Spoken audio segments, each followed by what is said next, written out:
किया, वह राम कथा आज दुनिया के प्रत्येक भाषा में अनुदित हो चुकी है और उस राम कथा के माध्यम से दुनिया का प्रत्येक मानव अपने जीवन विकास की सीख प्राप्त करने में सक्षम हो रहा है। महापुरुष केवल किसी जाति के नहीं होते, किसी वर्ग के नहीं होते, किसी देश के नहीं होते, वो विश्व की संपत्ति होते हैं। गोस्वामी तुलसीदास जी विश्व की संपत्ति हैं। वो विश्व मानव के लिए अपने दिव्य संदेश को प्रकाशित किए हैं और उन्होंने अपने ग्रंथ के प्रारंभ में और अंत में भी यही कहा है, ते संसार पतंग घोर किरणे दहंति नो मानवा। वो कहते हैं जो राम कथा का आश्रय लेने वाले हैं वो मनुष्य इस संसार के घोर संताप से बचे रह जाएंगे, यानी दहित नहीं होंगे। यानी मेरे कहने के प्राय कि उनका दिव्य संदेश मानव मात्र के लिए है। और उस महापुरुष की 500वीं जन्म तिथि अगले साल आने वाली है। उनके आविर्भाव की तिथि है 1554, संवत 1554 श्रावण शुक्ला सप्तमी। और अब इस समय 2053 चल रहा है। तो 21 अगस्त को तुलसीदास जी के आविर्भाव की तिथि होगी 499 वर्ष और 499 वर्ष के पूर्ण हो जाएंगे वो, यानी 21 अगस्त को श्रावण शुक्ला सप्तमी को, क्योंकि 1554 को उनका जन्म हुआ था और ये 2053 यानी चल रहा है। तो 499 वर्ष के पूरे हो जाएंगे और 21 अगस्त के पश्चात उनका 500वां वर्ष प्रारंभ हो जाएगा। और ब्रह्मर्षि मिशन के माध्यम से हम उनकी ये 500वीं वर्षगांठ पूरे देश में, भारत में ही नहीं, यहाँ ही नहीं, बल्कि पूरे विश्व में अपने क्षमता अनुसार मनाने की योजना बना रहे हैं। जहाँ जहाँ मेरे केंद्र हैं उन सभी केंद्रों में मैं गोस्वामी जी की ये जन्मतिथि 500वीं के वर्षगांठ के रूप में मना रहा हूँ। इसको पंचशती जन्म महोत्सव, गोस्वामी तुलसीदास जी का पंचशती जन्म महोत्सव। और यहाँ आपके देश में 21 अगस्त को यहाँ जो मेरा केंद्र है वाटरलू किचनर में श्री राम धाम, वहाँ पर ये मनाया जाएगा और बड़े विशाल रूप में आप लोगों को मैं आमंत्रित करता हूँ, उसमें अवश्य आइए। और विशेष रूप से आप लोग भी जहाँ कहीं हैं उस महापुरुष की इस 500वीं वर्षगांठ को अवश्य मनाने का प्रयत्न करें। मैं तो निवेदन करता हूँ प्रत्येक संस्था से कि गोस्वामी तुलसीदास जी की अमर कृति के हम सभी ऋणी हैं। उनके दिखाए हुए मार्ग पर ही चल करके हम अपने धर्म कर्म का पालन कर रहे हैं, इसलिए उस महापुरुष के प्रति कृतज्ञता प्रकट करना हम सभी का परम धर्म है। तो जितनी संस्थाएं हैं भारत मूल की, सभी से मेरा निवेदन है कि वे 500वीं वर्षगांठ मनाने का प्रयत्न करें अपने क्षमता अनुसार, अपने सामर्थ्यानुसार। और जब भी ज़रूरत हो किसी को तो मैं व मेरे शिष्य भगवान श्री राम के यानी महान चरित्र गायक गोस्वामी तुलसीदास जी की इस जयंती में भाग लेने के लिए उपस्थित होने का प्रयत्न करेंगे। आप लोग इसका आयोजन करें और मैं विश्वास करता हूं कि आप लोग इस विषय में अवश्य ध्यान देंगे और उस महर्षि के, उस तत्वदृष्टा, युग धर्मदृष्टा महान संत के इस 500वीं वर्षगांठ को मनाने में आप लोग यानी सक्रिय होंगे। इन्हीं शब्दों के साथ बहुत बहुत मंगल कामनाएं व्यक्त करते हुए मैं अपनी वाणी को विराम देता हूँ। हरि ओम तत्सत्। ओम श्वानदेव सवितुर्दुरितानि परास्व यद्भद्रं तन्नयास्व। ओम श्वानदेव सवितुर्दुरितानि परास्व यद्भद्रं तन्नयास्व। ओम भूर्भुवः स्वः तत्सवितुर्वरेण्यं भर्गो देवस्य धीमहि धियो यो नः प्रचोदयात्। ओम नारायणं नमस्कृत्य नरं चैव नरोत्तमं देवीं सरस्वतीं व्यासं ततो जयमुदीरयेत्। मेरी प्रियात्माओं, करुणा निधान भगवान श्री कृष्ण की करुणा आप सभी के लिए कल्याणकारिणी हो, यह मेरी आंतरिक शुभकामना।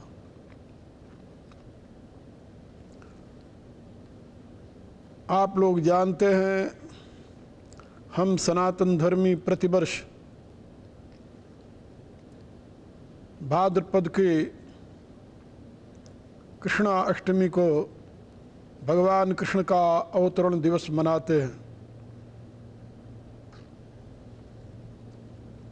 गुजरात में इसे श्रावण कृष्ण पक्ष की अष्टमी मानते हैं और उत्तर भारत में इसे भादौ कृष्ण पक्ष की अष्टमी मानते हैं।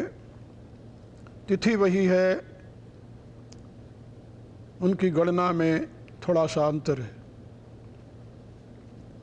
भगवान का अवतार क्यों होता है और किस लिए होता है, एक अपने आप में बहुत बड़ा गंभीर विषय है। ये बात याद रखनी चाहिए कि अवतारवाद जो है ये वैदिक धर्म का एक महान सिद्धांत है। अवतारवाद केवल इतना ही नहीं है कि भगवान राम व कृष्ण व अन्य रूप में अवतरित होते हैं। वैदिक धर्म का यह मंतव्य है कि सृष्टि जो है ये परमात्मा का अवतरण है। ततो विराट जायत विराजो अधिपुरुषः, ये जो कुछ दिखाई दे रहा है ये सब परमात्मा का अवतरण है और वह परमात्मा स्वयं ही पुरुष एव इदम सर्वम यद भूतम यच्च भाव्यम, सृष्टि के संपूर्ण रूपों में वह स्वयं परमात्मा ही अवतरित हुआ है। इसमें विशिष्टावतार, जिसको पूर्णावतार कहते हैं, परिपूर्णावतार कहते हैं, वह हम सनातन धर्मी श्री राम और कृष्ण के रूप में स्वीकार करते हैं और उनकी आराधना करते हैं। भगवान के अवतार में हेतु केवल दुष्टता का दमन और सज्जनता की प्रतिष्ठा के साथ धर्म की संस्थापना हुआ करती है। किस धर्म की संस्थापना परमात्मा करता है? का जो धर्म मानव का सनातन है, मानव के लिए अनादिकाल से चला आ रहा है, जिस धर्म में दो प्रकार की मान्यताएं हैं। एक तो प्रेय मार्ग की मान्यता है, दूसरी श्रेय मार्ग की मान्यता है। प्रेय मार्ग की मान्यता के अनुसार उस वैदिक धर्म को भगवान जैमिनी ने धर्म मीमांसा नामक ग्रंथ लिखा, उसमें उसका प्रतिपादन किया। और श्रेय मार्ग की प्रतिष्ठा के लिए भगवान बादरायण ने ब्रह्म मीमांसा नामक ग्रंथ लिखा, उसके द्वारा उसको प्रतिष्ठित किया। प्रेय मार्ग का उद्देश्य इस लोक में और तत्पश्चात स्वर्ग आदि लोकों में परम सुख की प्राप्ति के लिए प्रयत्न करना है और श्रेय मार्ग का उद्देश्य इस जीवन प्रवाह से मुक्त होकर के परमात्मा में लीन होना है। भगवान श्री कृष्ण का आविर्भाव प्रेय मार्ग व श्रेय मार्ग इन दोनों को इन दृष्टियों से देखने के लिए नहीं हुआ। उन्होंने जिस धर्म की स्थापना की है उसको भागवत धर्म कहते हैं। भागवत धर्म का वैशिष्ट्य ये है कि मनुष्य चाहे वह कर्म मार्ग को अपनावे चाहे वह ज्ञान मार्ग को अपनावे, दोनों के द्वारा उसे परम पद की प्राप्ति हो जाती है, इसमें संदेह नहीं। भगवान कृष्ण ने उसे सांख्य और योग के नाम से प्रतिपादित किया। सांख्य मार्ग ज्ञान मार्ग है, योग मार्ग कर्म मार्ग है। भगवान कृष्ण का एक कथन है कि बिना सन्यासी हुए कोई योगी नहीं बन सकता, बिना योगी हुए कोई सन्यासी नहीं बन सकता। यानी ज्ञान मार्ग और कर्म मार्ग दोनों एक दूसरे के पूरक हैं। मोक्ष प्राप्ति का जो उद्देश्य है वह मोक्ष प्राप्ति का जो साधन है, जो परमात्मा की उपलब्धि का सुंदर पथ है, वह निष्काम कर्म में है, जो कि ज्ञान के प्रकाश में ही संपन्न होता है। यदि आप अपनी बुद्धि का समुचित प्रयोग करें, यदि अपने भावनाओं को परमात्मा से जोड़ दें, यदि अपनी क्रियाओं को भगवान की पूजा बना लें, तो आपको श्रेय पद की प्राप्ति हो जाएगी। आप परमात्मा के सगुण व निर्गुण दोनों भावों में से किसी एक को प्राप्त हो जाएंगे, इसमें संदेह नहीं। इसी दिव्य संदेश को देने के लिए भगवान कृष्ण का आविर्भाव हुआ। हम सभी सनातन धर्मी कृष्ण जन्माष्टमी के रूप में उन भगवान के अवतरण का पावन पर्व मनाते हैं, और मुझे विश्वास है कि आप सब भी उनसे प्रार्थना करेंगे, उनके चरणों में नमन करते हुए कि हे प्रभु, आप अपने बताए हुए श्रेय पथ पर चलने की हमें सामर्थ्य प्रदान करें। आपकी प्रार्थना अवश्य प्रभु सुनेंगे। और आज इस आने वाले जन्माष्टमी के पावन पर्व पर अपनी करुणा से, अपने आशीर्वाद से आपको कृतार्थ करेंगे। अनंत मंगल कामनाओं को व्यक्त करते हुए मैं अपनी वाणी को यहाँ विराम देता हूँ, और आने वाली जन्माष्टमी पर आप लोगों को बहुत बहुत बधाई और मंगल कामनाएं व्यक्त करता हूँ। हरि ओम तत्सत। सह तत्सवितुर्वरेण्यं भर्गो देवस्य धीमहि धियो यो नः प्रचोदयात्। ओम विश्वानि देव सवितुर्दुरितानि परास्व यद्भद्रं तन्न आस्व। मेरी प्रिय आत्माओं, आप सभी जानते हैं हम सनातन धर्मी उस परब्रह्म परमात्मा को दोनों रूपों में उपासते हैं।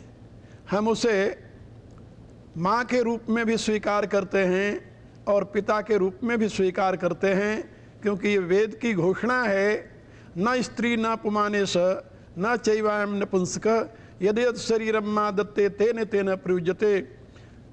यथार्थ वह परमात्मा न तो स्त्री है न तो पुरुष है। जिस जिस स्वरूप को वह ग्रहण करता है उसी रूप में हो जाता है। वेद के एक और दूसरे मंत्र ने ये बताया कि स स्त्री स पुमाने स चैवायं नपुंसक। वही स्त्री है, वही पुरुष है, वही नपुंसक है, सर्व रूपों में उसी की अभिव्यक्ति हो रही है। तो परमात्मा को चाहे आप माँ के रूप में स्वीकार करें, चाहे पिता के रूप में स्वीकार करें, आप उसकी किसी भी रूप में आराधना कर सकते हैं। आप उसकी करुणा के भाजन बनेंगे, इसमें जरा भी संदेह नहीं। वर्ष में यद्यपि 4 बार नवरात्रि आती है, किंतु उसमें 2 नवरात्रि बहुत प्रसिद्ध है। आश्विन महीने की नवरात्रि और चैत्र महीने की नवरात्रि। ये आश्विन महीने की नवरात्रि कब से मनाई जा रही है, इसकी कहानी बहुत प्राचीन है। महिषासुर के संताप से तप्त होकर के देवता, ऋषि और मुनियों ने उस भगवती की आराधना की, उस परमेश्वरी की आराधना की, और संपूर्ण देवताओं का तेज सम्मिलित होकर के महादुर्गा के रूप में अभिव्यक्त हुआ और महिषासुर का वध किया। इसी क्रम में 9 दिन तक देवता, ऋषि, मुनियों के द्वारा आराधित वह भगवती अष्टमी के दिन उसकी आराधना पूर्ण हुई और वह प्रकट हुई, जिसको हम दुर्गा अष्टमी कहते हैं। आश्विन शुक्ल पक्ष की अष्टमी के दिन ऋषियों की आराधना से प्रसन्न होकर के वह महाशक्ति संपूर्ण देवताओं के तेज को आकर्षित करके आविर्भूत हुई, और विजयादशमी के दिन उसने उस महाघोर राक्षस महिषासुर से युद्ध करने के लिए प्रस्थान किया, और उसने युद्ध में महिषासुर का वध किया। उसके उपलक्ष्य में ही हमारे यहाँ देवताओं ने भगवती की आराधना की और महान उत्सव मनाया, जिसको हम महालक्ष्मी पूजन और दीपावली महोत्सव कहते हैं। तो ये 9 दिन नवरात्र जो है, यह भगवती की आराधना की यानी सुंदर तिथियाँ हैं, और हम सभी सनातनी इन 9 दिनों में भगवती के विभिन्न रूपों की आराधना करते हैं, उसकी करुणा के भाजन बनने के लिए उससे प्रार्थना करते हैं, और वह जगदम्बा करुणामयी माँ अपनी करुणा से हम सभी की अभिप्सा को पूर्ण करती है। ये बात याद रखिए, सृष्टि में जहाँ भी कहीं जो भी जीव है, शायद उसे अपने पिता का बोध न हो, किंतु माता के बिना आज दिन तक कोई जीव अभिव्यक्त नहीं हुआ, कोई प्रकट नहीं हुआ, कोई जन्म नहीं लिया, किसी का प्रादुर्भाव नहीं हुआ। ये जो असंख्य जीव हैं जिनके माता पिता का पता नहीं होता, उनके लिए वेद ने घोषणा की है, माता भूमि पुत्रोहम पृथिव्याः, ये पृथ्वी हम सब की माता है और हम सब इसी की संतान हैं। और परजन्यो पिता सब न पिपरतु, और परजन्य जो दैव है वो हमारा पिता है और वही हम सबका पालन करता है। हम अपनी माँ की गोद में ही वृद्धि को प्राप्त होते हैं, विकास को प्राप्त होते हैं। हमारी भाषा हमारी माँ की देन होती है, इसलिए उसे मातृभाषा कहते हैं।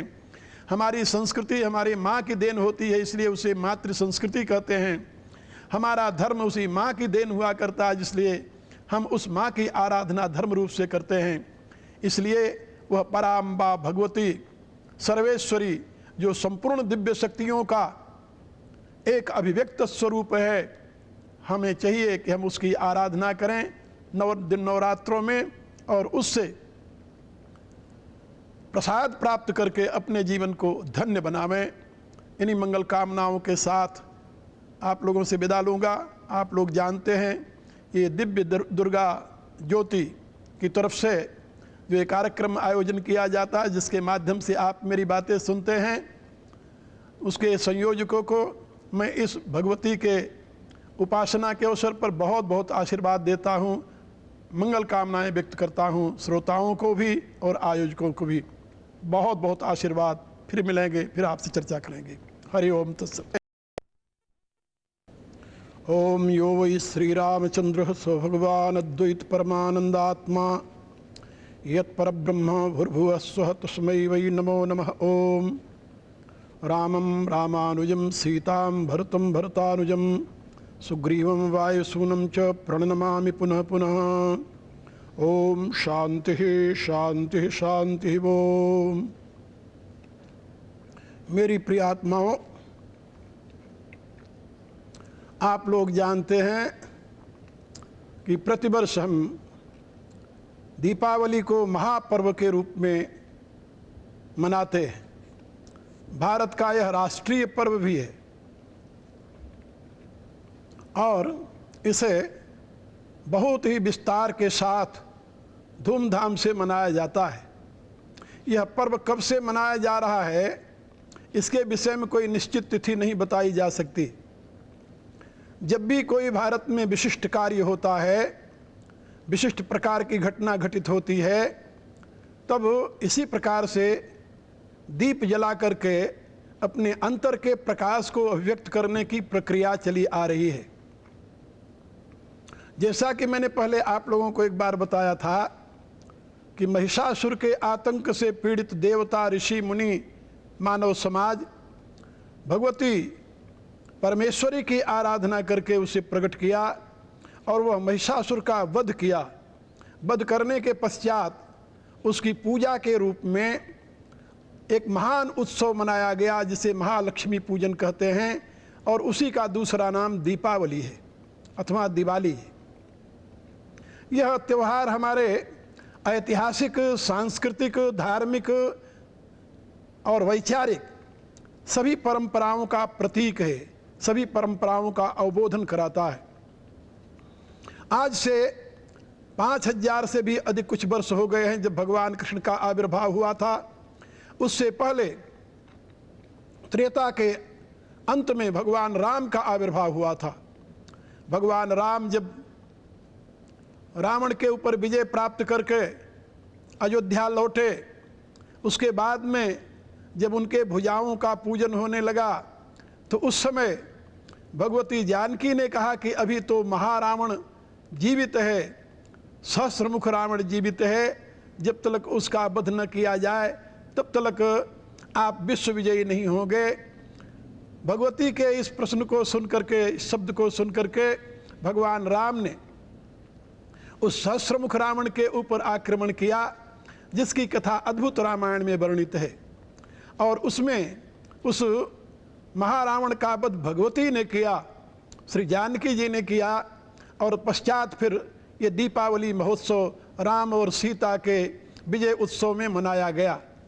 इसी प्रकार से द्वापर में जब भगवान कृष्ण ने नरकासुर का वध किया चतुर्दशी के दिन, आप लोग जानते होंगे दीपावली से एक दिन पहले नरक चतुर्दशी कही जाती है। वो नरक चतुर्दशी वह दिन है जिस दिन भगवान कृष्ण ने नरकासुर का वध किया था, और उसके वध करने के पश्चात भारत की जनता ने एक महान उल्लास से पूरित होकर के ये दीपावली महोत्सव मनाया। इसी प्रकार से जब भी कोई विशिष्ट कार्य होता है तो जनता अपने हृदय की भावनाओं को अभिव्यक्त करने के लिए अथवा करते हुए दीपक जला करके उत्सव मनाती है। और वो परंपरा अज्ञात काल से चली आ रही है। हम सभी सनातनी अपने हृदय की उल्लास भरी अभिव्यक्ति को दीपक के रूप में ही, प्रकाश के रूप में ही अभिव्यक्त करते हैं। ये हमारी संस्कृति की एक विशिष्टता है कि जब हम अपने उल्लास को अभिव्यक्त करते हैं तो अंधेरा करके वह अनेक प्रकार के दूषित क्रियाओं के द्वारा नहीं, बल्कि परमेश्वरी व परमेश्वर के रूप में परमात्मा की आराधना करके करते हैं। इसलिए उस दिन हम प्रकाश जलाते हैं, प्रदीप्त करते हैं, और उसके साथ एक दूसरे के साथ मिलते हैं, एक दूसरे को हृदय से लगाते हैं, एक दूसरे के लिए मिष्ठान देते हैं, एक दूसरे से वैरभाव रहित होकर के आत्मसम्मान के साथ सहयोग करने के लिए व्रत लेते हैं। ये सारी क्रियाएं हम उस उत्सव में मनाया करते हैं, किया करते हैं। इसलिए ये दीपावली महापर्व हमारे संस्कृति का, हमारी सभ्यता का, हमारे धर्म का, हमारे इतिहास का गौरवपूर्ण पर्व है। और मुझे विश्वास है कि आप लोग इसी उत्साह से इस पर्व को मनाएंगे और करुणानिधान भगवान से प्रार्थना करते हुए उनसे परम प्रकाश प्राप्त करने की याचना करेंगे और स्वयं के जीवन को धन्य बनाकर विश्व के लिए उपयोगी सिद्ध होंगे। अनंत मंगल कामनाओं सहित इस दीपावली महोत्सव के उपलक्ष्य में बहुत बहुत बधाई देते हुए मैं अपनी वाणी को विराम देता हूँ। हरिओम तत्सत। स्वः तत्सवितुर्वरेण्यं भर्गो देवस्य धीमहि धियो यो नः प्रचोदयात्। ओम विश्वान देव सवितुर्दुरितानि परास्व यद्भद्रं तन्न आस्व। मेरी प्रिय आत्मा, अनंत मंगल कामनाओं के सहित मैं आप लोगों को बहुत बहुत बधाई देता हूँ, अनंत आशीर्वाद भी देता हूँ और प्रभु से प्रार्थना करता हूँ कि वह करुणानिधान सत्य स्वरूप नारायण आप सबकी अभिप्सा को पूर्ण करे, आप सबको सद्धर्म का पथिक बनावे। हमारे यहाँ वेद में एक संदेश है जिसमें बताया गया है, हिरणमयेन पात्रेण सत्यस्यापि हितं मुखम तत्त्वं पूषन् नपावृणु सत्य धर्माय दृष्टे। ये मंत्र अपने आप में बहुत ही गंभीर अर्थ रखता है और एक महान संदेश देता है। दुनिया में अनेकों धर्म हैं, अनेकों मज़हब हैं, अनेकों पंथ हैं, रिलीजन हैं, संप्रदाय हैं, जो भी कुछ कहा जाए अनेकों हैं, लेकिन इनमें से सत्य धर्म कौन सा है, इनके अनुयायियों में से सत्य धर्मा कौन सा है, ये निर्णय करना बड़ा मुश्किल है और मुश्किल होते हुए भी परम आवश्यक भी है। क्योंकि वेद कहता है कि हिरण्यमय पात्र से सत्य का मुख ढका हुआ है। हिरण्यमय पात्र माने प्रकृति का वैभव। प्रकृति का वैभव ब्रह्मलोक से लेकर के मृतलोक तक फैला हुआ है। अनेक प्रकार के वैभव का स्वरूप देख करके मनुष्य सत्य धर्म से विचलित हो जाता है, लुंठित हो जाता है, अपने आप को उसके लिए समर्पित कर देता है और उसका परिणाम क्या होता है कि वह सत्य से दूर ही रह जाता है। सत्य धर्मा नहीं बनता, असत धर्मा बन जाता है कि ब्रह्मलोक से लेकर के भू पर्यंत जितना वैभव है सब असत का परिणाम है। असत माने परिवर्तनशील, जो प्रतिपल परिवर्तित हो रहा है वैदिक भाषा में उसे असत कहते हैं, और जो अखंड एक रस बना रहता है वैदिक भाषा में उसे सत कहते हैं। और सत जो है वो नारायण स्वरूप है और असत जो है वो प्रकृति का विलास है। मानो धर्म के नाम पर भी प्रकृति के विलास को प्राप्त करने की अभिप्सा रखता है, स्वर्गाद की कामना, मरने के बाद हैवन जाने की कामना, ये उसके लिए अनेक प्रकार के प्रयत्न करने की प्रक्रिया, ये सब प्रकृति के विलास पर लुंठित होने की प्रक्रिया है। स्वर्ग आदि लोक जो हैं, ब्रह्मलोक आदि लोक जो हैं, ये सभी प्रकृति के विलास के अंतर्गत हैं, प्रकृति से परे नहीं हैं। ये सत्य धर्मा के लिए अभिष्ट नहीं है। सत्य धर्मा के लिए अभिष्ट तो प्रकृति से परे जो परमेश्वर का स्वरूप है वही है। इसलिए जो इस हिरण्यमय पात्र से ढके हुए उस सत्य को जानने की अभिलाषा रखता है, अभिप्सा रखता है, वह कभी इस स्वर्णमयी आवरण से प्रलोभित नहीं होता। जो इससे प्रलोभित होते हैं वह सत्य तक नहीं पहुंच पाते, वे सत्य धर्मा नहीं कहे जाते।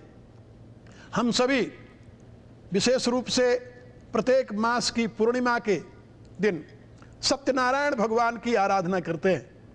सत्यनारायण यथार्थ सत्य स्वरूप है और वो स्वयं में पूर्ण है, इसलिए पूर्णिमा के दिन हम उनकी आराधना करते हैं। प्रकृति का सारा वैभव पूर्ण नहीं है, अपूर्ण है। पुरुष के बिना प्रकृति का विलास अपूर्ण है, इसीलिए पुरुष को पुरुष कहते हैं, परमात्मा को पुरुष कहते हैं। पुरुष माने पूर्णम करोतीति पुरुष, जो अपूर्ण को पूर्ण बना दे वो पुरुष कहा जाता है। जैसे हमारा शरीर है, ये शरीर आत्मा के बिना अपूर्ण है।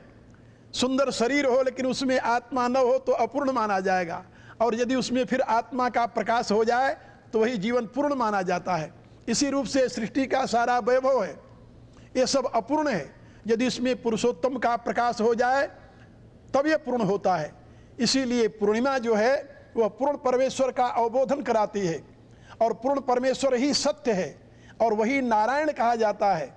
नारायण शब्द का एक अर्थ होता है नारम ज्ञानम, नार कहते हैं ज्ञान को, वह ज्ञान ही अयन है जिसका, वह नारायण है।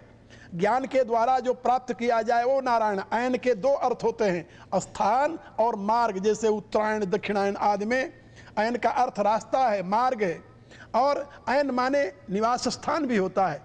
तो नारायण शब्द का अर्थ होता है जो ज्ञान का निवास स्थान है, अथवा जो ज्ञान में निवास करता है, ज्ञान ही जिस तक पहुंचने का रास्ता है, वह नारायण कहा जाता है। और ज्ञान के भी दो भेद हैं, सत्य ज्ञान और असत्य ज्ञान। ये सृष्टि का संपूर्ण ज्ञान असत्य ज्ञान है, इसको अविद्या कहा है वेद में। और परमेश्वर से संबंधित जो ज्ञान है वही सत्य ज्ञान है, उसको विद्या कहा है। तो जो परमेश्वर से संबंधित सत्य ज्ञान है, उस सत्य ज्ञान के प्रकाश में जो उस नारायण की आराधना करता है, परमेश्वर की आराधना करता है, वही यथार्थ सत्यनारायण की उपासना करता है। क्योंकि वह पूर्ण है, इसलिए पूर्णिमा का दिन उसकी उपासना के लिए निश्चित किया गया है। हमारे ऋषियों ने जो कुछ विधान दिया है, व्यवस्था दी है, वो अपने विशेष अभिप्राय से दिया है। तो आप लोग इससे समझ गए होंगे कि सत्यनारायण की उपासना हम क्यों करते हैं। हम यदि सत्यनारायण की उपासना करते हैं तो हम सत्य धर्मा बनने के लिए, और सत्य धर्मा के लिए ही परमात्मा का प्रकाश उपलब्ध होना संभव है। असत्य धर्मा जो है उसके लिए परमात्मा को जानना, अनुभव करना असंभव बताया गया है। इसलिए वैदिक ऋषि प्रार्थना करता है, तत्तम पूषण नपावृणु सत्य धर्माय दृष्टे। मुझ सत्य धर्मा के लिए हे पूषण करता परमात्मा, हे पोषण करता प्रभु, अपने इस आवरण को आप हटा लें। और उसकी प्रार्थना सुनी जाती है और वह परमात्मा का साक्षात्कार करके कृतकृत्य हो जाता है। आप लोगों से निवेदन है कि आप भी जब सत्यनारायण की उपासना करें तो वेद के इस मंत्र को हमेशा ध्यान में रखते हुए सत्य धर्मा बनने की कोशिश करें, सत्य धर्मा बनने का प्रयत्न करें। तभी आप उस सत्स्वरूप परमात्मा से युक्त होकर के संसार प्रवाह से मुक्त हो जाएंगे। इन्हीं मंगल कामनाओं के सहित मैं अपने वाणी को विराम देता हूँ। फिर मिलेंगे, फिर आपसे चर्चा करेंगे। हरि ओम तत्सत्। ओम भूर्भुवः स्वः तत्सवितुर्वरेण्यं भर्गो देवस्य धीमहि धियो यो नः प्रचोदयात्। ओम विश्वानि देव सवितुर्दुरितानि परास्व यद्भद्रं तन्न आस्व। मेरी प्रिय आत्माओं, आप लोग जानते हैं कि हमारे पवित्र भारत भूमि पर समय समय पर अनेकों महापुरुषों का आविर्भाव होता रहता है, होता रहा है। अब भी वो श्रृंखला समाप्त नहीं हुई है और होता रहेगा, ऐसा मेरा पूर्ण विश्वास है। क्योंकि जिन कारणों से पवित्र आत्माएं, महान आत्माएं किसी देश में या किसी जाति समाज में जन्म लेती हैं, वो कारण आज भी भारत में उपस्थित है। उसका कारण क्या है? स्त्री पुरुष जब तपोमय जीवन यापन करते हैं, संयममय जीवन यापन करते हैं, तभी उनके द्वारा पवित्र आत्माओं का आविर्भाव होता है।